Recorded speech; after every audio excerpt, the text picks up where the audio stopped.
এখন খুব ইচ্ছা এখানে একটা ভালো ঘাঁটি স্থাপন করার, কিন্তু এরই প্রাথমিকভাবে আমরা ইনশাআল্লাহ অতি শীঘ্রই এখানে একটা ইউএভি ম্যানুফ্যাকচারিং প্লান্ট কাজ শুরু করছি।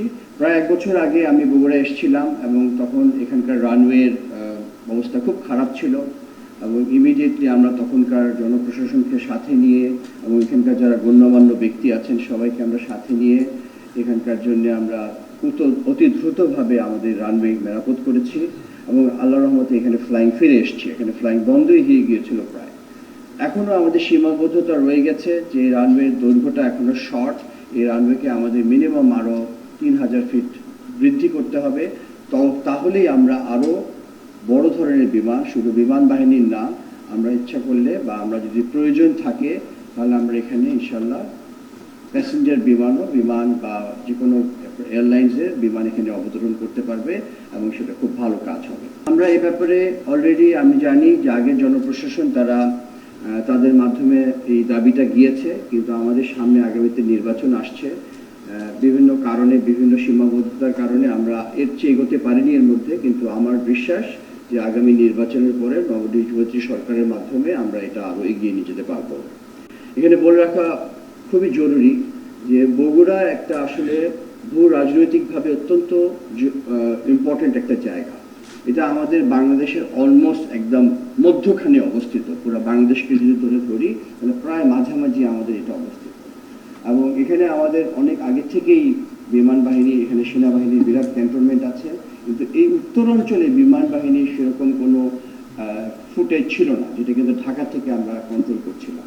সো এখন এখানে একটা যদি আমাদের ভবিষ্যতে পরিকল্পনা যেভাবে আছে, আমরা আগেও চেয়েছিলাম, যে কোনো কারণেই আমাদের পরিকল্পনা বাস্তবায়িত হয়নি।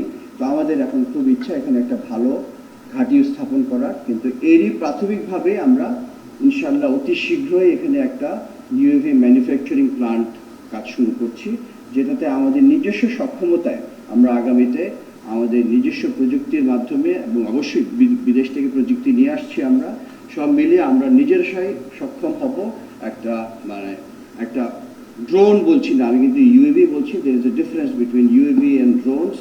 It will be a male class, যেটা কিনা আমাদের স্ট্র্যাটেজিক লেভেলে ইউজ করতে পারবো।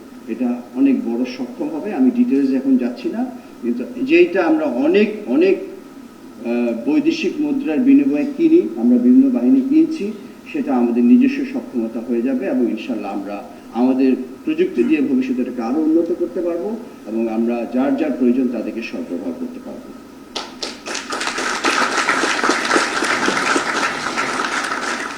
এছাড়াও আমি যেটা বললাম, আমাদের এখানে একটা পূর্ণাঙ্গ ঘাঁটি খুবই বিশেষভাবে প্রয়োজন এবং এই ঘাঁটিটা স্থাপিত হলে তাহলে আমাদের উত্তরবঙ্গ এবং উত্তরাঞ্চলের যে আমাদের রেসপন্সিবিলিটি রয়ে যায় সেটা আমরা পালন করছি। যেহেতু আমাদের অত্যাধুনিক রেডার এখানে এখন আছে, সাথে আমাদের যদি এখানে আমাদের মিনিমাম ফাইটার এয়ারক্রাফট বা যে কোনো ধরনের বিমানই আমরা এখানে আনতে চাই সেটা আনতে পারবো। তো সেটাও আমরা ইনশাল্লাহ কাজ করে যাবো।